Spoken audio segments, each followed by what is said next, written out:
Bom dia a todos. Esta é a primeira aula da disciplina de resistência dos materiais 1.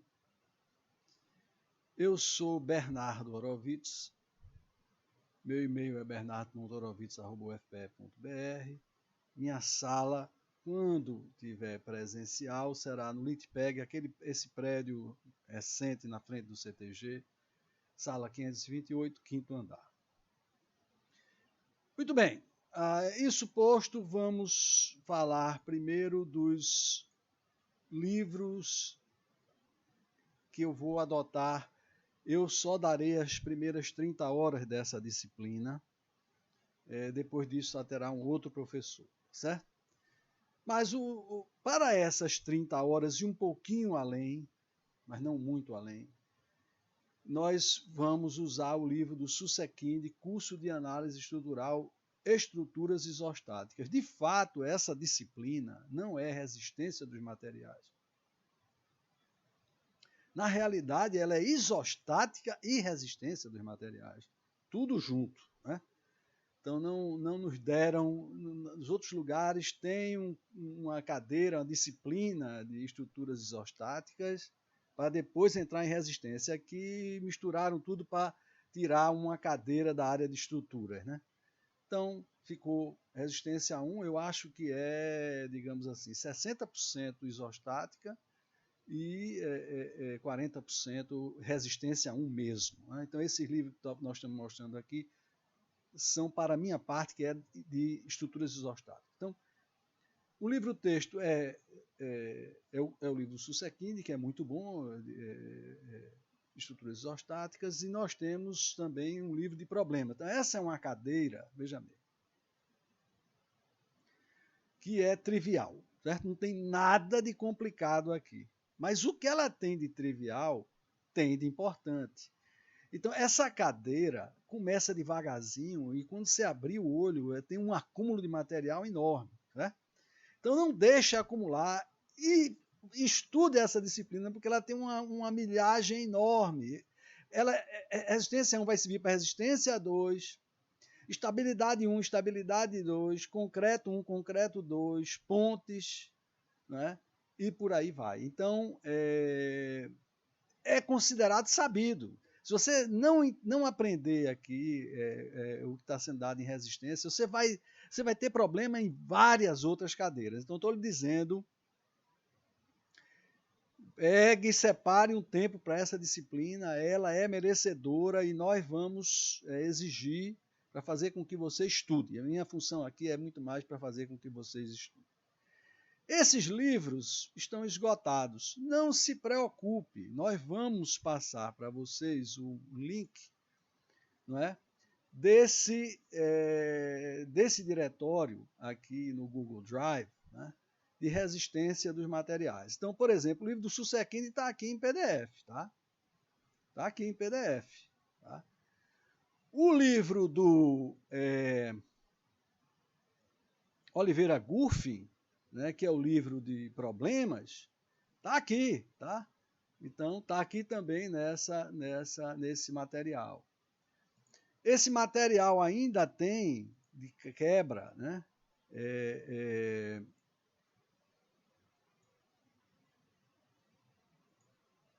Ele ainda tem de quebra uma prova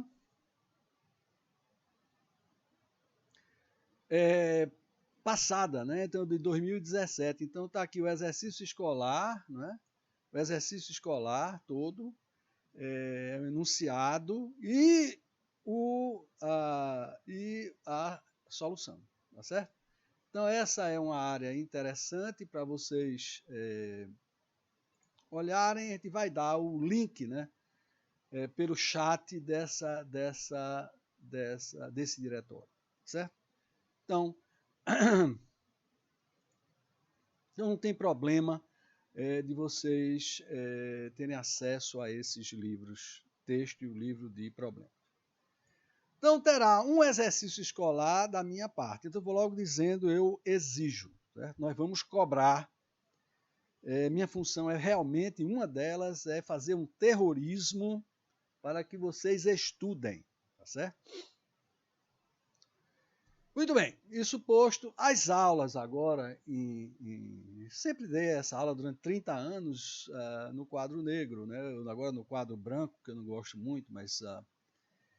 e realmente é uma aula que como é uma aula introdutória. Veja mesmo, esse é o primeiro curso de engenharia que vocês vão ter. Até agora você não teve curso de engenharia nenhum. Né? Esse é de engenharia, vocês vão ver logo dessa aula. Então, isso é engenharia. Então é importante conversar, né, trocar ideia e com a classe, né? Mas nós vamos dar, portanto, a primeira hora de aula vai ser um vídeo. O vídeo normalmente demora 30 e poucos minutos. Então vocês assistem na primeira hora de aula o vídeo, na segunda hora de aula é ao vivo, né? É ao vivo para tirar comentários, observações, né? Aí eu vou querer ver a cara dos senhores, né? Essa coisa toda, né? Aí na segunda hora, tá certo? E eu faço comentários adicionais, essa coisa toda, certo? Todos esses vídeos serão armazenados no canal do YouTube, então você pode assistir a hora que você quiser, quantas vezes você quiser. Tá? Esse é o esquema da nossa disciplina, da minha parte, pelo menos, tá certo? Isso deu certo já em várias outras disciplinas que eu venho ministrando à distância. Bom, isso posto, vamos começar. Essa aula de hoje é uma aula de introdução e você vai perceber de imediato que essa não é uma cadeira nem de matemática, nem de mecânica, nem de nada. É de engenharia. Né? É engenharia. Então vamos lá. Então, quais são os objetivos?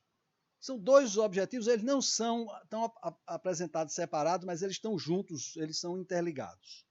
Né? Primeiro é calcular os esforços internos, veja mesmo, os esforços internos que se originam nos materiais de nossas estruturas, na estrutura da engenharia civil, fique bem claro. Então, o cálculo dos esforços internos que se originam nos materiais de nossas estruturas devido à aplicação dos esforços externos de utilização. Tá? Então, nós temos uma estrutura, toda vez que se aplica os esforços externos, peso próprio é um esforço externo, importantíssimo, aliás, os esforços de utilização, sobrecarga, essa coisa toda, vento. Né? Então, a gente vai precisar calcular os esforços internos que se originam nos materiais devido aos esforços externos. E precisaremos também calcular as deformações correspondentes. Essas duas coisas não são separadas, tá? Elas têm uma interação enorme. E para que diabos eu preciso disso? Eu preciso disso para poder dimensionar nossas estruturas. Para projetar nossas estruturas. Eu só posso projetar as dimensões necessárias correspondentes aos materiais utilizados se eu souber os esforços internos, senão eu não sei dimensionar. E eu tenho que prestar atenção para as deformações. Primeiro que, às vezes, para calcular os esforços internos, eu preciso de cálculo das deformações. Veja mesmo, eles são intimamente interdependentes, esses caras. Certo? Mas eu também preciso das deformações para evitar trincas nas alvenarias, evitar problemas, né, de utilização por grandes deformações. Então, esses são os dois objetivos das resistências dos materiais. Tá? Muito bem, para entender esses objetivos, vamos olhar para uma pequena edificação que inventei. É um prédiozinho, é um prédio tripa, né? Só tem 2 linhas de pilares aqui por 4 linhas aqui e tem 4 lajes. Né? E essa estrutura, então, a parte estrutural é formada por uma série de pórticos. Você está vendo ele aqui, ó, tem aqui esse pilar. Então, esse aqui é o pilar, e esse aqui são as vigas, e isto aqui forma esse conjunto que foi concretado tudo junto, né, de pilares e vigas. Esse cidadão aqui forma um pórtico. Então, são uma série de pórticos que formam a estrutura. Vamos olhar para uma fotografia né, que a gente entende melhor. Então, veja mesmo, aqui é um prédio, né, isso aqui é no Canadá. Então, você vê, aqui estão os pilares, né, aqui estão as vigas, veja, isso aqui forma um pórtico, esse conjunto aqui, né, tem vários pórticos, estou mostrando um, por exemplo, né, é o conjunto de pilares e vigas monoliticamente concretados que formam pórticos. Então, já começa a sua. Veja que tem uma série de palavras aqui que os senhores vão ter que saber doravante, certo? O que é um pilar, o que é uma viga, o que é um pórtico, que é o conjunto disso trabalhando todo mundo junto, né? E vamos olhar as lajes. Vamos olhar melhor agora as vigas e as lajes. Antes de ir, observe que o arquiteto exige que a face externa dessa viga de fachada faceje com um pilar, tá vendo? Isso normalmente não digo que cria um grande problema, mas é preciso prestar atenção a isso, né? O vulgo ali, o nosso peão, chama distorcer. Então a face externa da viga distorce com a face do pilar, tá? Então vamos olhar isso aqui por debaixo, né? Para a gente ter uma ideia melhor dessas peças, né? Então, aqui está o pilar, aqui tem outro pilar, não é verdade? Aqui tem as vigas, tá vendo? E as vigas você só consegue vê-las bem se você olhar de baixo. Daí porque todos os nossos desenhos vai ser olhando de baixo para cima. Os arquitetos não admitem isso e doidam completamente, porque eles olham de cima para baixo, entendeu? Aí cria um grande problema e eles perguntam 1000 vezes a mesma pergunta, parece que eles não aprendem, entendeu? Em todo caso, você está vendo aqui que eu tenho os pilares, eu tenho aqui as vigas, e apoiado nas vigas eu tenho placas de concreto chamada de lajes. Tá? Então, já aprendemos aqui uma série de coisas, né? Pilares, vigas, lajes. Né? E o nosso prédiozinho, então, só para o nosso prédiozinho, eu tenho aqui as vistas do nosso prédiozinho. Eu lancei esse prédio num programa, depois eu mostro a vocês a cara do programa, né? Então aqui estão aqui os nossos pilares, estão aqui as nossas vigas, estão aqui as nossas lajes. Aqui tem uma outra vista mais de baixo para você ver aqui por baixo, né? Onde a gente tem aqui os pilares, as vigas e as lajes. Então o que nós vamos ver agora é uma planta baixa, a planta principal, né, das edificações, que é gerada da seguinte forma: você pega uma serra elétrica, veja mesmo, entenda o que eu estou dizendo. Você pega uma serra elétrica, passa aqui pelo meio do pavimento, passa pelo meio do pavimento e olha de baixo para cima. Tá? O que for cortado é visto em corte. E o que for visto é visto em vista. Então se obtém esse desenho que aqui está. Tá? Eu cortei a meia altura do pavimento, olhei de baixo para cima, para quê? Para poder ver as vigas, né? Senão eu não veria as vigas. Então, aqui você tem os meus pilares, são 2 linhas de 4 pilares, que estão numerados da esquerda para a direita, de cima para baixo. Então eu tenho o pilar P1, que é 25 de base, o primeiro número é a base, 35 de altura em centímetros. Todas as dimensões são dadas em centímetros. Então eu tenho P1, P2, P3, P4, P5, P6, P7 e P8. Esses pilares são essenciais na locação do prédio, né? Porque os pilares nascem da fundação e sobem, né? Então, eles são essenciais para você pegar este desenho e materializar no campo. Então, para isso, a gente vai ter que locar o baricentro dos pilares no campo, fazer a materialização disso. E para isso, nós definimos, então, uma série de eixos, né? Os eixos A, os eixos B, o eixo 1, 2, 3 e 4. Então você vê esses caras, esses animais que estão aqui cotados, né, as distâncias intereixos, né, esses são materializados no campo como? Você chega lá, você já viu na obra, eles botam uma bancada de madeira, né? Vocês já viram, eles botam cercando a área onde está o prédio, uma bancada de madeira, e locam esses eixos, 1, 2, 3, 4, A e B. Certo? Coloca um preguinho ali, você tenha cuidado, esteja presente quando fizer isso, a locação do prédio. Eu já vi histórias de terror assim fantásticas. O cara locou errado, ficou no terreno do outro, teve que pagar, por causa de poucos metros, né, 1,5 metro, teve que pagar um mundo de dinheiro para não derrubar o que ele tinha construído. Né?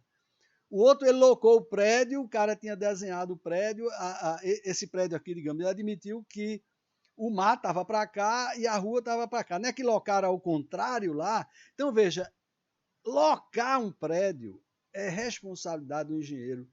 Não deixe isso na mão de um funcionário, por melhor que ele seja, entendeu?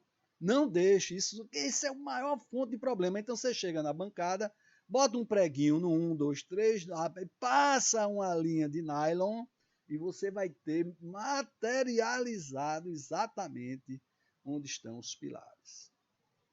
Não está notando que esse curso não é de matemática, né? É de engenharia, já estou começando a notar isso, né? Então, os pilares estão pintados aqui, por quê? Porque eu passei a serra elétrica pelo meio do pavimento e cortei o pilar, ele foi cortado. Aí porque ele está achurado, ele está pintado. Né? Bom, aqui eu passo a minha viga V1, V2, V3, V4, V5, V6. Então você vê que as vigas estão numeradas de cima para baixo, da esquerda para a direita. A dimensão dela é 15 por 40. O que é que significa isto? Ela tem 15 centímetros de largura e 40 de altura, incluindo a laje. Então vamos lá. Aqui está a laje L1, L2 e L3. Né? A altura dela, a espessura dela é 10 centímetros. Tá?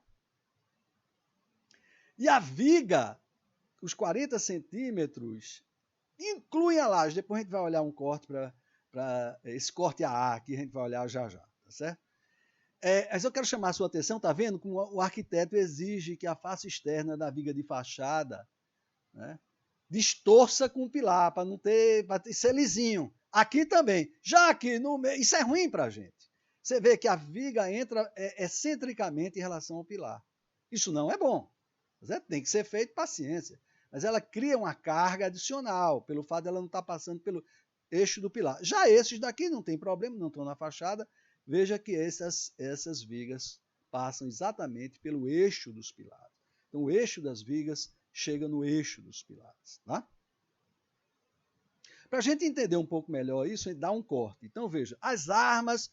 Então, eu não posso enfatizar demais o valor do desenho na engenharia. Né? Não tem como. Certo? A nossa linguagem de comunicação é desenho. Se você fizer o desenho errado, será construído errado. Se você fizer o desenho mal detalhado, será construído errado. Tudo tem que estar no desenho. Poucas palavras, mínimas palavras. Ninguém lê. É incrível. Nem o engenheiro, nem o peão, nem ninguém quer ler notas e coisas. É impressionante. É importante que esteja no desenho. Então, a primeira arma que a gente teve foi o corte, né? O corte da vista em planta. Já entenderam? Corte pelo meio, olha de baixo para cima. Mas para entender melhor isso, dá um corte AA, tá? Esse corte AA aqui. O corte AA é esse que está aqui, ó. Então, novamente, eu passo a serra elétrica bem aqui e olho para lá. O que é que eu vou ver? Eu vou ver em vista o pilar P2 e o pilar P6, tá certo? Claro. Eu vou ver em corte o quê? A viga V1 e a viga V2. Eu cortei a viga V1 e a viga V2 e cortei a laje L1. Tá? Daí porque ela está pintada, tá certo? Já essa viga V4 eu vou ver de vista, não está pintada, eu não cortei ela. Tudo isso é essencial para você entender o desenho. são artimanhas, são instrumentos que nós usamos para você entender o desenho, certo? Então está aqui o pilar, está aqui a viga, obviamente que a viga V4, por exemplo, a altura total é 40, a espessura da laje é 10, mas a viga engloba a laje, ela trabalha, inclusive, de forma interativa, né?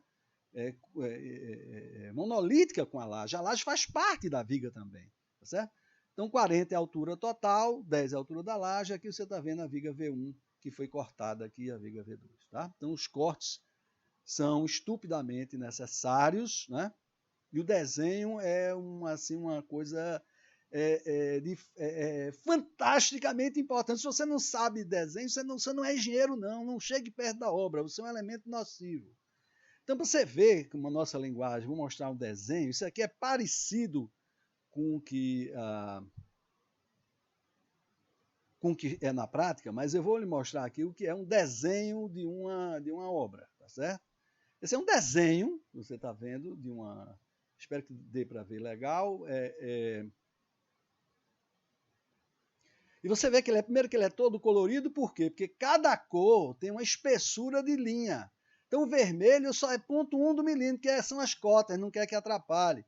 A próxima é amarela, a próxima é verde, é 0,1, 0,2, 0,3 do milímetro e por aí vai. A gente usa também a espessura da linha para saber se eu estou cortando, se é uma linha de cota, não é da estrutura, tem que ser bem fininha, o mais fininho que eu puder, tá certo? Então tá aqui, vamos dar uma olhada aqui nesse desenho. Esse aqui é o piso, tá? Então você vê, tá o piso aqui e tá aqui os cortes. Vamos olhar bem rapidamente isso. Tá o corte AA que tá aqui, ó, e o corte BB que tá aqui. Então vamos dar uma olhada um pouco melhor aqui. Aqui tá o corte AA, né, que está mostrando esse pavimento e a coberta que é lá em cima, eu não tenho tempo para falar tudo isso. E aqui está o corte BB, né, para explicar tudo, né? Esses cortes, tem os cortes nas escadas, né, que são estruturas meio chatas. Vamos dar uma olhada melhor nesse piso. Então veja que aqui, ó, aparece um X. O que é que significa? Isso era uma subestação. É uma subestação. Não posso dizer onde é, mas é uma subestação, tá certo? E o que é que você vê? Esse aqui, esse buraco, é para passar esse que significa abertura, né? Essa abertura para passar, que são os transformadores, é para passar os cabos elétricos. Agora, tem um detalhe para a fixação dessas coisas, então eu dei esse corte 4,4. Se você olhar o que é esse corte 4,4, esse detalhe 4,4, o que é? Tem aquela viga que chega aqui, a outra viga, o buraco, e aqui foi concretada uma cantoneira metálica para você soldar os suportes das tubulações dos cabos, certo? Então, como você está vendo aqui, o desenho é totalmente essencial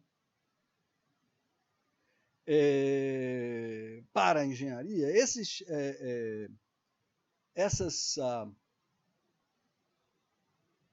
desenhos foram feitos usando um software, né, que é o software TQS, né, que é um software nacional para detalhamento, cálculo e detalhamento de armação de concreto armado. Então, eu criei isso aqui, um modelozinho bestinha. Isso aqui é o modelador estrutural. Então, isso aqui é aquele desenho que você viu, mas na realidade, cada peça dessa, isso aqui tem coisa para pilares, para vigas, para lajes, para fundações. Então, eu lancei isso, a partir daí ele faz o cálculo, tá? Isso não é um mero problema de desenho, programa de desenho, não, né? E aqui você pode ver, inclusive, tridimensionalmente, né? Então, você vem aqui e olha, antigamente eu achava isso, aí pode girar, né, olhar por baixo, essa coisa toda. Eu achava isso uma coisa não importante, até o dia em que isso aqui me salvou. Porque a gente só usa desenhos 2D, né, como você está vendo aqui, e na hora que ia... Então, todos os nossos desenhos de engenharia estrutural são bidimensionais, tá certo? Então, às vezes você não nota a interferência ou mesmo um erro, né, de locação das peças, que o 3D ajuda danadamente. Bom, mas vamos lá. Então, como é que funciona isso aqui? Isso aqui é o que nós chamamos de subsistema horizontal da sua edificação. Ele funciona da seguinte forma. Essa aqui é a laje, então aqui está a carga que está nesse prédio, digamos, os móveis, o peso próprio da laje, não as pessoas. Né? Então, as pessoas carregam a laje, as lajes jogam as cargas nas vigas e as vigas jogam a carga nos pilares. Então, o caminhamento da carga até a fundação é a carga está na laje, da laje vai para a viga, da viga vai para o pilar leva para a fundação. Tá certo? Então, isso funciona da seguinte forma. Então, aqui está a nossa laje, isso aqui em inglês, laje em inglês, é bom saber, né? Isso aqui é a língua do conquistador, né? Então tem que saber realmente, tudo está em inglês, né? Então está aqui em inglês, laje é slab. Então, você está aqui, o nocivo está aqui sentado na laje, a laje leva para as vigas, em inglês chama-se beam. Spandrel beam é viga de fachada. Em inglês, o dicionário em inglês tem 5 vezes mais palavras que o dicionário em português. Tá? Então, essa carga é levada da laje, olha, para as vigas. Das vigas é levado para os pilares. Em inglês, pilar é column. Certo? De forma que é importante ver isso aqui em inglês, é muito importante. Né? Então, aqui está a laje, que é o slab. Aqui está o pilar, que é o column. E aqui está a viga, que é beam. Tá? E aqui está a fundação, que nós não vimos ainda, mas nós vamos ver isso aqui também. Muito bem. Então, nós estamos aqui. Este é o subsistema dos sistemas mais importantes. Né? Ele está jogado 80% da carga no prédio, se não tiver mais. Certo? Então, ele captura essas cargas e joga no subsistema vertical. Tá? Então, aqui está o subsistema vertical, né? Que é um corte agora vertical. É como se eu pegasse aqui a minha vista e fizesse um corte agora na vertical. Tá? Então, passasse uma serra elétrica na vertical e olhasse. Então, você fica aqui com os pilares e aqui as diversas lajes. Então, o subsistema horizontal capta as cargas, leva para os pilares levam para a fundação. Então, o caminho das cargas é importantíssimo, o engenheiro estrutural tem uma ideia clara, precisa, do qual é o caminho das cargas, caminho seguro e econômico. É assim que ocorre nesse nosso prédio. E é claro que o subsistema vertical é responsável não só por coligir as cargas verticais, mas também para suportar o efeito do vento. Tá? Então, nós estamos com esses subsistemas, vamos voltar aqui um pouco. Temos subsistemas horizontal, que nós já vimos, que é formado pelas lajes e vigas. Tem o subsistema vertical, que é formado pelos pilares e pelas vigas, formando aquele pórtico que eu falei a você. Né? Então, essas peças são monoliticamente concretadas, elas funcionam como um arranjo rígido, né? Para suportar os efeitos do vento. Né? Rígido, eu digo, ela não cai, né? É deformável, mas eles têm uma rigidez, né? Não são rígidos, eles têm rigidez, né? Suficiente para combater o efeito do vento sem grandes deformações. Né? E tudo isso, esse subsistema, traz aqui a carga para a Mãe Terra. Ora, está claro que se você simplesmente sacudir o pilar em cima do terreno, ele vai afundar, é uma carga da bobônica do rato. Né? Então tem duas coisas importantes que a gente vai ter que responder agora, ao apoiar essa estrutura sobre o terreno. A primeira é quanto o terreno suporta. Primeira pergunta, importantíssima. Né? E a segunda é, a depender de o que o terreno suporta, qual é a solução que nós vamos dar para o subsistema fundações. Tá? Então, até agora nós vimos peças lineares, que são os pilares e as vigas, peças laminares, que são as lajes. Né? Vamos ver ainda peças sólidas, mas agora vamos olhar para o subsistema fundações. Bom, eu tenho histórias de terror, conta se você quiser. Tá certo? Então, existem duas soluções de fundações: fundações diretas, a gente vai olhar, e fundações profundas, usando estacas. Tá? E como é que eu sei o que é que eu preciso, amigo? Eu posso colocar uma sapata ou ou vou ter que pagar muito mais caro para colocar uma fundação em estacas. Então, desde a época dos romanos que existiam estacas. Né? E como é que você sabe? Você não tem visão de raio-x, então você vai fazer uma sondagem geotécnica, que é esse aparato que vocês já viram, né, por aí, tem uma lavagem para perfurar, tem um pesozinho de 60 quilos, e você vê quantos golpes, quantas porradas desse peso são necessários para penetrar 30 centímetros. Isso aí é o SPT, Standard Penetration Test. Então, não só você tem esse número de golpes, né, necessários para penetrar 30 centímetros, como o cara faz também a amostragem do terreno, diz se é uma areia, se é uma areia fofa, se é uma areia média, se isso aí é uma argila, se isso é um silt, mas isso vocês vão ver. Então, baseado nisso aqui, nós vamos saber se a camada superficial é competente, sim ou não. Não, é uma Recife, né? É uma lama, pronto, já vai ser estaca. Já seu dinheiro 30% mais caro do que poderia ser. Já começou mal aí, mas tudo bem. Claro que os terrenos bons já estão construídos, vocês vão pegar os terrenos ruins. Não tem dúvida nenhuma. A nova geração vai ter que resolver problema doidado. Bom, então você, a partir da sondagem, você vai definir a fundação. Se for um terreno competente, quanto ele suporta? Vai depender do quê? Do que é, né? No caso, digamos que é uma areia, e do SPT, quantos golpes são necessários para penetrar os 30 centímetros. Então, é importantíssimo isso. Eu já vi vários contos de histórias de terror, porque o cara economizou R$ 600, R$ 700 para não fazer esse ensaio, e teve prejuízo de milhões. Né? Então, eu me lembro bem, minha mulher médica, né, comprou um apartamento, um consultório, né, um lugar para um consultório, numa galeria lá em Piedade. Aí o cara fez a galeria, em pouquíssimo tempo ele vendeu tudo. Né? Vendeu tudo, absolutamente tudo. E nessa aí ele fez o estudo, fez sondagem, fez tudo, aí podia colocar sapatas e começou a construir. Aí vendeu tudo, nem saiu direito da fundação, já estava vendido tudo. Ele disse, epa, isso aqui é um nicho bom aqui, tá certo? É um filão bom. Aí foi procurar um terreno no outro bloco, né?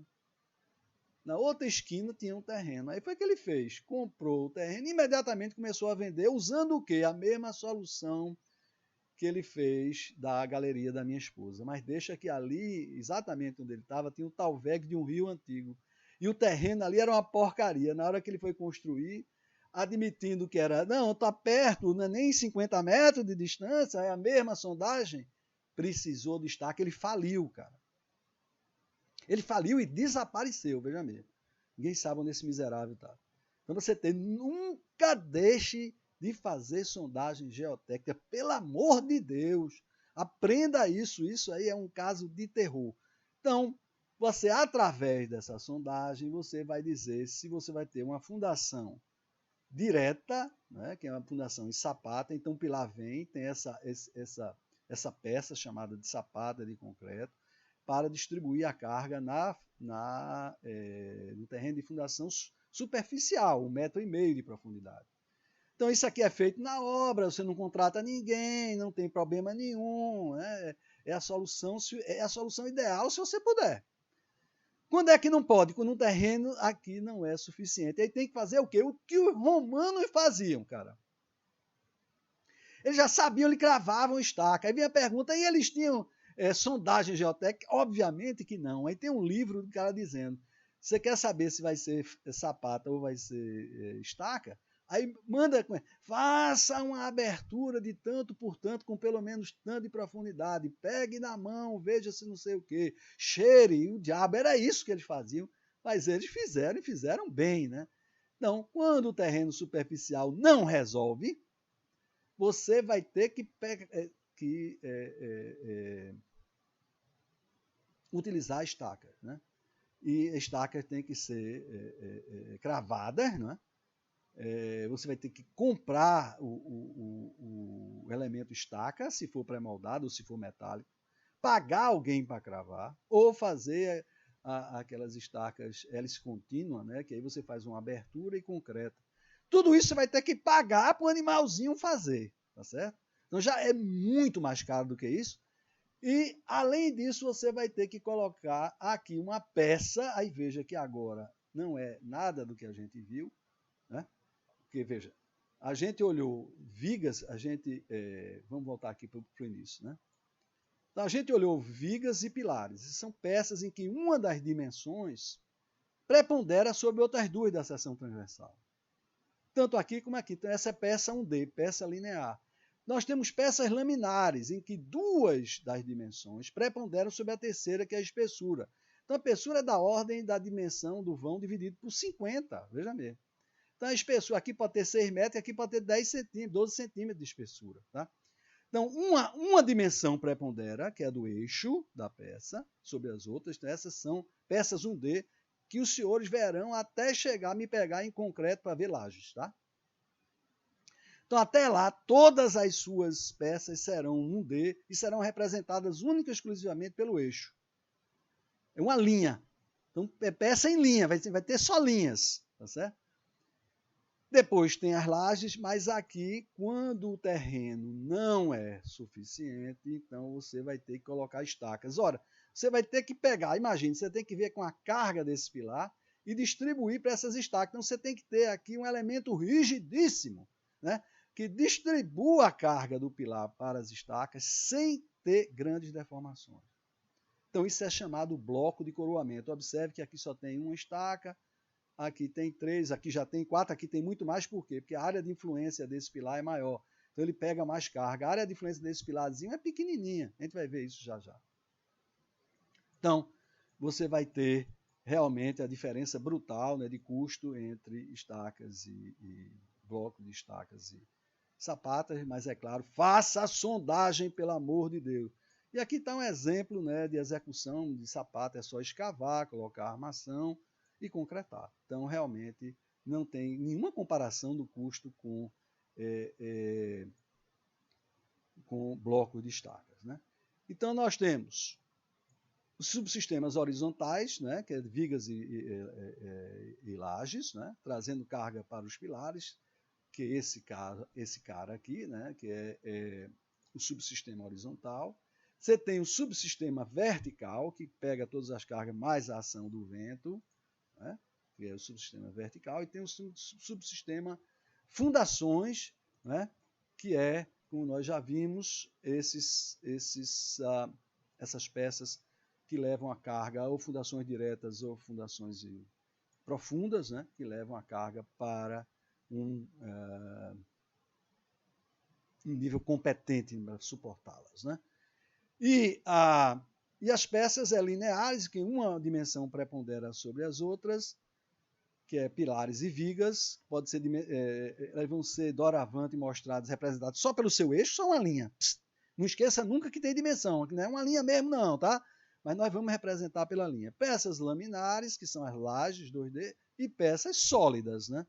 Que são nenhuma dimensão prepondera sobre as outras, por exemplo, os blocos de fundação. Então, a gente disse que os objetivos da resistência dos materiais é cálculo dos esforços internos que se originam no material devido aos esforços externos e cálculo das deformações. E para que serve isso? Eu disse, para dimensionar. Vamos fazer um exemplo, um exercício simples. Né? Vamos imaginar que a gente quer fazer um pré-dimensionamento. Veja mesmo, isso é uma conta de padaria. Pode ser feita, pega aquele papel que embrulhou o pão, tá entendendo? Pega uma caneta e faz, tá? Então, fazer o pré-dimensionamento do pilar P6, da sapata do pilar P6. Então, vamos ver aqui. Esse pilar.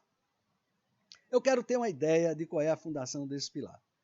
Esse daqui. Então, a primeira coisa, eu vou ter que fazer a minha sondagem. Então, fiz minha sondagem, SPT, o cara veio dizer a você que é uma areia média com 5 golpes. Vocês vão estudar agora quando fizerem mecânica dos solos, né, em fundações, né, que a tensão admissível quer dizer qual a pressão que o solo aguenta, a pressão, certo? Em força por unidade de área. Que é que ele aguenta sem deformar excessivamente. O SPT sobre 5, que dá 1 kg por centímetro quadrado, que é igual a 10 toneladas por metro quadrado. Quer dizer, esse terreno, que é muito comum em Recife, né, os 5 golpes, é areia média, né, quando não é lama, né? Terreno muito bom, você vai encontrar mais não, viu, amigo? Acabou, já acabou há muito tempo. O melhor que você tem é isso mesmo, areia fofa. Então, esse cara consegue aguentar esse terreno. Por cada metro quadrado, ele consegue pegar, ele consegue absorver 10 toneladas. Esse é o primeiro ponto. Nunca deixe de fazer a sondagem. Né? Essa é a informação que ela lhe dá. Agora, eu preciso da carga do pilar P6. Aí veja a conta de padaria. A gente vai ver a área de influência desse pilar. É o seguinte, você olha aqui, tá certo? Veja qual é o raciocínio. O raciocínio é o seguinte, está aqui o pilar P6. Eu passo essa linha aqui. O que está daqui para cá vem para essa linha de pilares. O que está para ir para outra linha de pilares. Tudo bem. Aí passa essa linha aqui. O que tiver para cá vai para o pilar P5, o que tiver para cá vai para o pilar P6. Mesma coisa aqui. Então, a área de influência do pilar P6, ou seja, as cargas que vão chegar para o P6 estão nessa área de influência que está achurada. Né? E quem é a área de influência? É metade de 4, que é 2 aqui, e tem metade de 4,5 para um lado, metade de 4,5 para o outro. Então, somando dá 4,5, é 4,5 por 2. Então, essa é a área de influência. Então, voltando aqui, a área de influência é 4,5 por 2, são 9 metros quadrados. Em geral, um chute bom, a carga de todo mundo, gente, pilar, viga, laje, parede, tudo, dá 1 tonelada por metro quadrado. Se você fizer a soma todinha e dividir pela área, dá isso. Você não sabe como essas contas são importantíssimas. Já salvaram milhares de problemas, tá? Então tem 9 metros quadrados, tem 1 tonelada por metro quadrado, dá 9 toneladas. Eu tenho 4 pavimentos, eu tenho 36 toneladas chegando. Veja que é uma conta que cabe naquele papelzinho de embrulho de um pão, um par de pães franceses, tá certo? Então você já tem uma ideia de que a carga nesse pilar é da ordem de 36 toneladas. Né? Essa conta vocês não sabem como é importante, não sabem. Então, dá 36 toneladas. Vamos ter que dimensionar a nossa sapata. Que tamanho, que área tem que ter essa nossa sapata em planta para suportar 36 toneladas? Ora, eu já sei que o terreno aguenta 10 toneladas por metro quadrado. Então, eu peguei 1,1 vezes 36 e dividi por 10. Epa! Por que você multiplicou por 1,1? A carga não é 36? Amigo, você esquece que a sapata pesa também. E como é que eu sei o peso próprio da sapata? Não sei. É claro que eu não sei. Não projetei ainda. Como é que eu sei? Então, agora o que é que eu faço? Isso é muito comum em engenharia. Você chuta. Tem palavras mais bonitas. Pré-dimensiona, estima, mas o termo certo é chutar. Então, a gente vai chutar. Nós já vimos isso. Que o peso próprio da sapata, para esse tipo de fundação, é da ordem de 10% da carga que ele suporta. Então, veja. 1,1 vezes 36 dividido por 10 dá 3,96 centímetros quadrados. Se a sapata for quadrada, precisa de um quadrado de dimensão 1 para 99, adotar 2 por 2.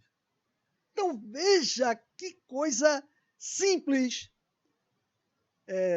Conta de padaria e que pode realmente lhe salvar de coisas muito, possivelmente, que podem causar muito sofrimento. Certo? Engenheiro ganha pouco, mas pode causar prejuízos imensos. Então, isso é que eu queria passar para vocês, essa ideia de que, primeiro, essa disciplina é estupidamente importante, é simplória, não tem nada de difícil, não exige matemática quase nenhuma, além do ginásio. Vai ter uma integralzinha, uma derivada, uma coisa besta, é simplória. Agora, ela exige que você tenha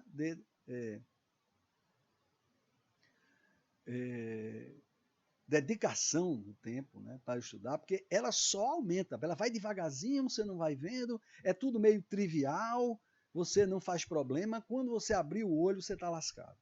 Tá certo? Então, nós vamos exigir, tá? E é a primeira, na minha opinião, a primeira disciplina realmente de engenharia e é extremamente necessária para quem vai ser construtor ou quem vai ser muito mais calculista, né? Mas é uma disciplina essencial. Né? Tudo bem, é só por hoje e a gente continua na próxima aula.